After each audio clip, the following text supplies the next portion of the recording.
Это итоговый выпуск новостей о самых заметных событиях вторника, 3 августа. Вы узнаете из материалов наших корреспондентов. В студии Сергей Михедов. Здравствуйте. Коротко о темах. Оперативный штаб по борьбе с лесными пожарами создадут в Мирнинском районе. Айсен Николаев в Мирном встретился с авиагруппировкой Минобороны. В Якутию направят дополнительные силы. Вирус не щадит никого. Более 160 беременных женщин переболели коронавирусом в регионе в текущем году. Как протекают роды у инфицированных рожениц. Мусора в Ленске стало меньше, но несанкционированные свалки все же есть. Кто заплатит за мусор в непредназначенных для него местах? Пьяных водителей выявляли в Нерюнгри в течение 3 дней. Озвучим результаты рейда госавтоинспекции.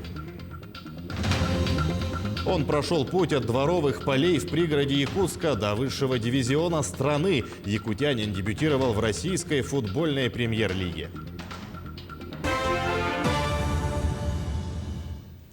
Лесной пожар в селе Кылаи Усть-Алданского района сейчас тушат 2 вертолета Минобороны и МЧС. Также в селе находится первый вице-премьер правительства Якутии Дмитрий Садовников и руководитель Госком ОБЖ населения региона Дмитрий Лепчиков. Напомню, лесной пожар вплотную подошел к селу в Тюляхском наслеге. Огонь приблизился к крайнему жилому дому на 50 метров. Из населенного пункта в превентивных целях были эвакуированы более 100 человек. Большинство из них дети. Пункты временного размещения организованы в соседних наслегах. На тушение пожара стянуты все имеющиеся в районе силы, в том числе водовозки и тракторы. Огонь тушат более 100 человек. По поручению оперштаба республики на огонь сбрасывают в воду вертолеты. В течение до сегодняшнего дня, фактически более суток, постоянно идет увеличение сил и средств. В данный момент здесь работает около 150 человек, 16 единиц техники, в том числе 3 гусеничных трактора, водораздатчики, водовозки. С самого первого момента я хочу отметить, что мы ощущаем постоянную помощь и внимание республиканского оперштаба. Глава республики Айсен Сергеевич сам лично звонил мне, что по необходимости. Вот сегодня по итогам оперштаба республиканского здесь работал вертолет с водосбрасывающим устройством. Это в первую очередь помогло снизить, сбросить открытый огонь, потому что здесь был верховой пожар, поэтому продвижение очень быстрое. И среди населения паники не было, все стояли за свой поселок. Очень большая помощь идет с земляков с города Якутска. Ну и весь район, фактически здесь представители 7-6 населенных пунктов Усть-Алданского района. И завтра на замену приедут еще с 3 населенных пунктов, из самых отдаленных даже от села Кылай.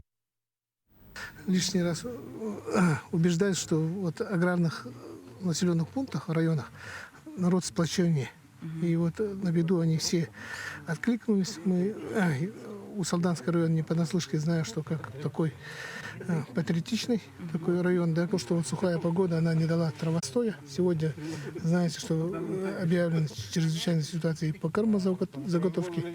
И здесь правительство работает, вырабатываются разные пути решения данных проблем.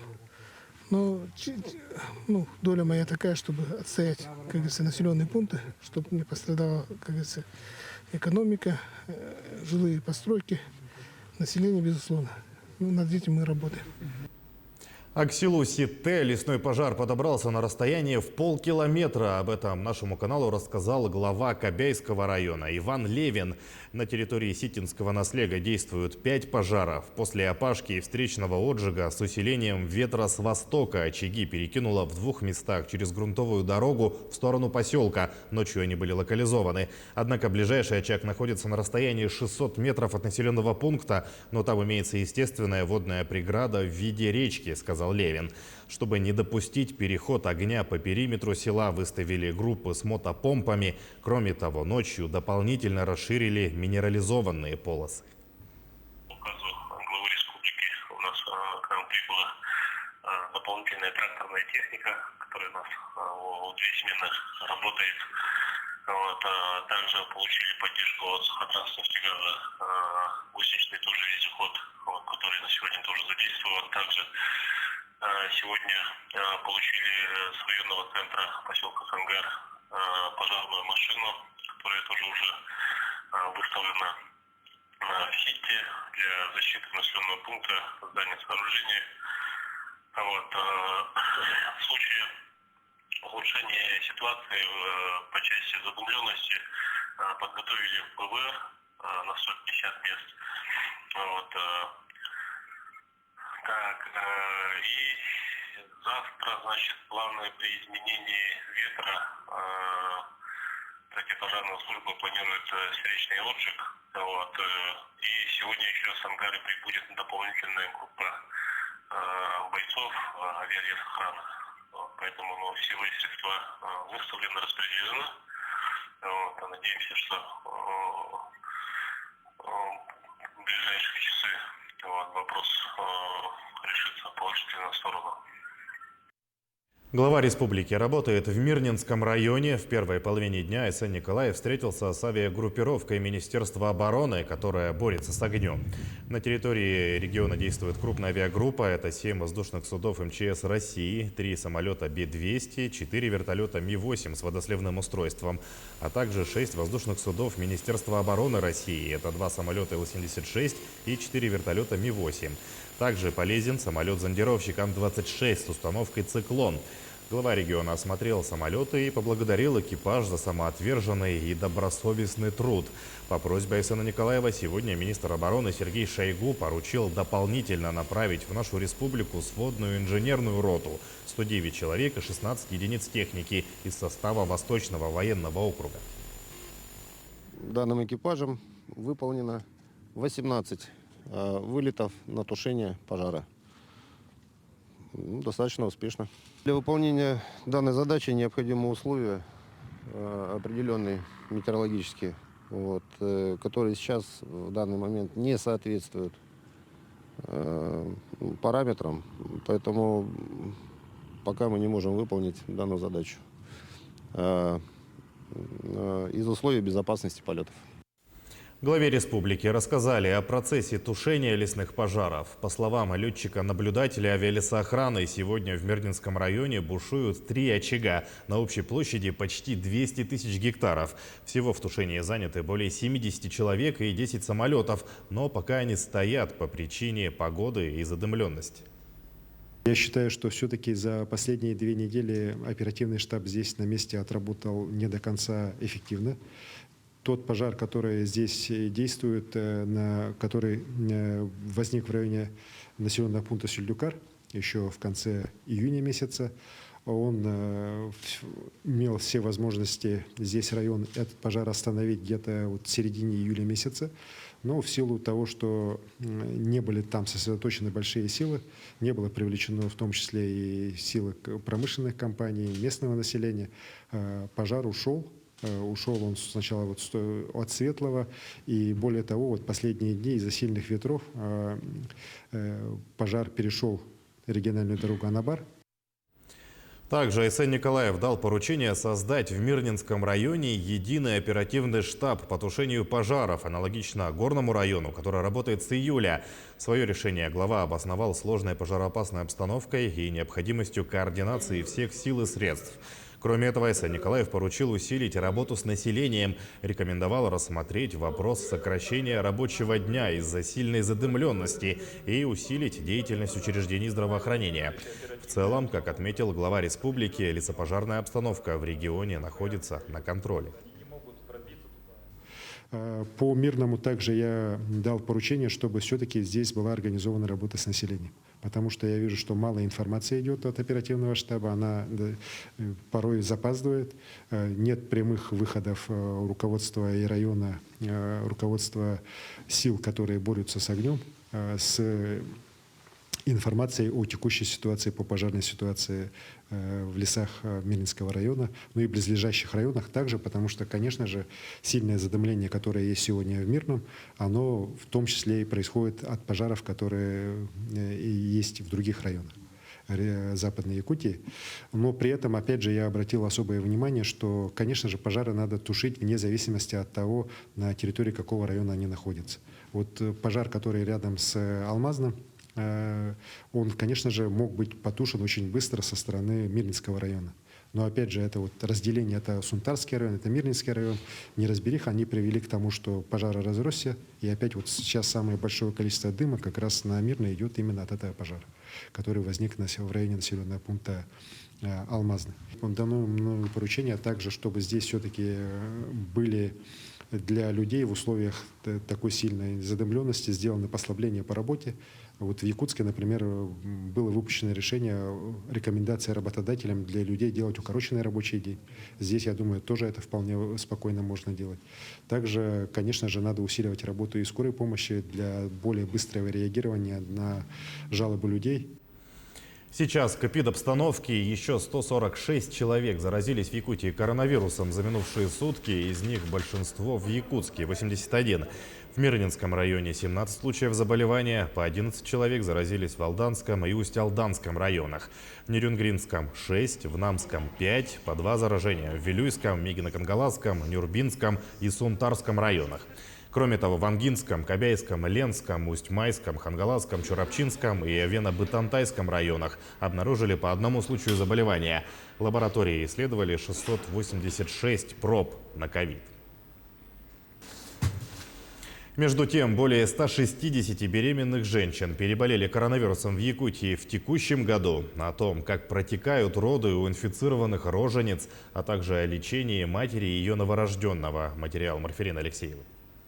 Как оказалось, COVID-19 у беременных явление распространенное. Сегодня в инфекционном отделении перинатального центра находится 16 рожениц с подтвержденным диагнозом коронавируса. Объясняется это тем, что при беременности у женщины понижен иммунитет. Организм наиболее восприимчив к инфекционным заболеваниям. Очень тяжело переносят. Во-первых, это увеличенная матка давит на живот. Особенно тяжело болит со сроками 30 и более недель. Да? Маленькие сроки как-то так переносят, они легко переносят. А которые вот сроками 30 и более, вообще 40 недель вообще тяжело переносят. Это, скажем, вопрос стоит о родоразрешении.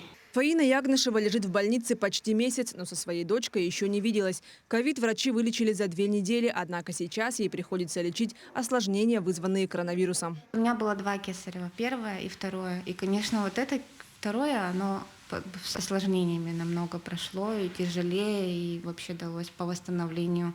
Прям страшно смотреть, что каждый день поступают беременные с разным сроком. Некоторые из-за ковида приходится раньше рожать. Девчонкам тоже жалко, все переживают, что там дети у кого-то еще недоношенные, как это все. Кормят детей смесью. А чтобы лактация у матерей не прекращалась, врачи советуют женщинам активно сцеживать молоко. Сами женщины отмечают, что тяжелее всего переносится не физическая боль, а разлука с малышом. Только по фотографиям. Вот сидим, ждем выписку. Каждый день отчитываются, рассказывают нам, как наши малыши там себя чувствуют, как медосмотр проходит. И вот. Опять же, посмотришь, потом сидишь, 2 часа плачешь. Случаи, когда младенец заражается ковидом, будучи в утробе матери, случаются редко. В основном дети рождаются без инфекции. Чтобы не заразиться от матери после родов, младенцев сразу помещают в изолятор. Если ребенок все же родился с ковидом, болезнь протекает легко. У нас изолятор – это для новорожденных детей, куда поступают новорожденные от ковид-положительных матерей сразу после родов. И находятся они у нас здесь до 2 отрицательных ПЦР-тестов. После 2-го отрицательного ПЦР-теста, как только статус подтвержден, отрицательный, они переводятся в отделение новорожденных. Единственный способ уберечь беременных от заражения – это ограничить пребывание в местах массового скопления. А близким и родным женщин быть предельно осторожными и вакцинироваться. Те, кто живет с этой беременной женщиной, чтобы они вакцинировались. Потому что это на сегодня при этой ситуации, мне кажется, самый единственный выход. Я слышала, что многие говорят, что их не коснется это. Если у вас есть дома беременная женщина, это единственная охрана. Марфирина Алексеева, Джулус Иннокентьев, Якутск. К другим темам. Мусора в Ленске стало меньше, но несанкционированные свалки все же имеют место быть. Поэтому ленские экологи совместно с административной комиссией района провели рейд по городу и выявили злостных нарушителей. Кто будет платить за несанкционированные свалки Лемска, узнавала Анна Кожевникова. Геолокацию несанкционированных свалок ленские экологи совместно с административной комиссией определили быстро, а вот нарушителей надо еще поискать. Несмотря на то, что Ленск достаточно чистый город на фоне других районных центров, а особенно столицы Якутии, как отмечают специалисты, вывозить мусор в неположенные места ленчане все же продолжают. Размещать отходов можно только на специализированных полигонах, внесенных в государственный реестр объектов для размещения отходов. И несоблюдение требований при размещении отходов влечет наложение административного штрафа на граждан от 3 до 5 тысяч рублей, на должностных лиц от 20 до 40 тысяч рублей. Ну а на юрлица от 300 до 400 тысяч рублей. Но это мало кого останавливает. Крупный строительный мусор явно не горожане привезли за пост ГИБДД. Тут предположительно орудовала строительная компания. Сейчас ведется расследование. Как и по объекту возле приюта для бездомных животных вблизи микрорайона Алроса. Тем временем ленчане отмечают, что наказывать нарушителей надо рублем. Большими штрафами, я думаю, что справимся. Ну и ставить камеры видеонаблюдения только так, по-другому никак. Людей нужно наказывать за то, что они мусорят. В целом же жители Ленска видят положительные тенденции. По крайней мере, на улицах города мусора стало меньше. Меньше стало, но самый хороший вариант, если вот эти все, вот, например, сделать клеткой, чтобы собаки не растаскивали. Вот мы сейчас здесь живем, собаки растаскивают. А вот люди вывозят тоже в какие-нибудь укромные места. Как вы считаете, как с этим бороться надо? Ну вот я по даче беру, постоянно на даче. Там здорово сделали, все засыпали, то есть такого нету уже. Ну, в принципе, частный сектор, он весь будет возить, если не сделают там у них определенные ящики. Они будут возить сюда к каменным домам все. Ну, а так, конечно, лучше стало. Надо воспитать людей с детства, чтобы они не кидали лишний мусор, и они убирали за собой на природу, если едут на рыбалку, на охоту. Все, самый главный процесс в жизни. Собаки в основном растаскивают, люди так-то, в принципе, сейчас не сильно гадят. Об этом же говорит и статистика нарушений. С начала года не так много. Уложились в 1 десяток, да и штрафов назначено. В основном физическим лицам в размере, не достигающем даже 500 тысяч рублей. Анна Кожевникова, Виталий Андреев, Ленск. Фонд социального страхования по Якутии провел отчетную пресс-конференцию. На мероприятии поднимали вопросы изменений в законодательстве соцстрахования и направления деятельности фонда. Так, с 1 июля стартовал переход на электронный родовой сертификат, а уже в следующем году ФСС перейдет на электронный листок нетрудоспособности. Это позволит всем пользователям в электронном виде отслеживать состояние расчета листка нетрудоспособности, отслеживать момент поступления средств на карту и лицевой счет начисленных пособий. При этом граждане, которые ведут предпринимательскую деятельность и не оформлены у работодателя, также могут зарегистрироваться в региональном фонде соцстрахования. Надо понимать, что для того, чтобы получать выплаты по временной нетрудоспособности, по беременности и родам, единовременное пособие при рождении ребенка и до 1,5 лет, необходимо заранее побеспокоиться об этом и встать на учет, вступить в добровольное отношение с региональным отделением, оплатить взнос страховой, и на следующий год уже можно пользоваться всеми правами по социальному страхованию. Для профилактики и пресечения нарушений правил дорожного движения сотрудники госавтоинспекции в Нерюнгре провели рейды. В первую очередь выявляли нетрезвых водителей. Сколько протоколов составлено, знает Екатерина Павлова.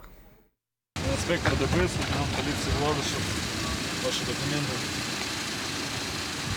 На территории Нерюнгринского района проводятся рейдовые мероприятия на выявление грубых правонарушений. Сотрудниками ГИБДД в Нерюнгринском районе за 3 выходных дня в режиме усиленных рейдов составлено 127 протоколов об административных правонарушениях, в том числе более 50 материалов по грубым нарушениям правил дорожного движения, управление транспортным средством в состоянии опьянения, невыполнение водителем требования о прохождении медицинского освидетельствования на состояние опьянения, управление автомобилем без прав, нарушение правил применения ремней безопасности или мотошлемов, превышение установленной скорости и другие. Напоминаем, что за управление транспортным средством в состоянии алкогольного опьянения предусмотрен штраф в размере 30 тысяч рублей, а также лишение права управления транспортным средством до 1,5 лет. За повторное управление транспортным средством в состоянии алкогольного опьянения предусмотрена уголовная ответственность по статье 264 прим. 1. Здесь уже наказание в административном штрафах от 200 до 300 тысяч рублей, а также лишение свободы до 2 лет.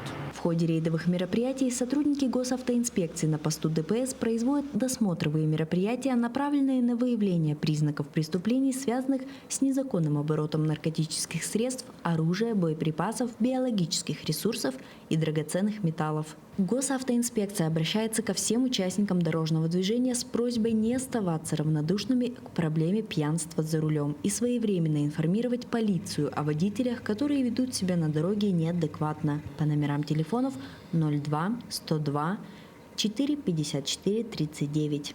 Екатерина Павлова, Захар Головин, Нерюнгри.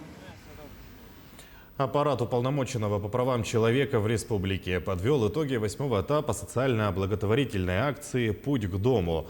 Так, всего за помощью обратились 69 граждан, из них пройти реабилитацию пожелали 19 человек.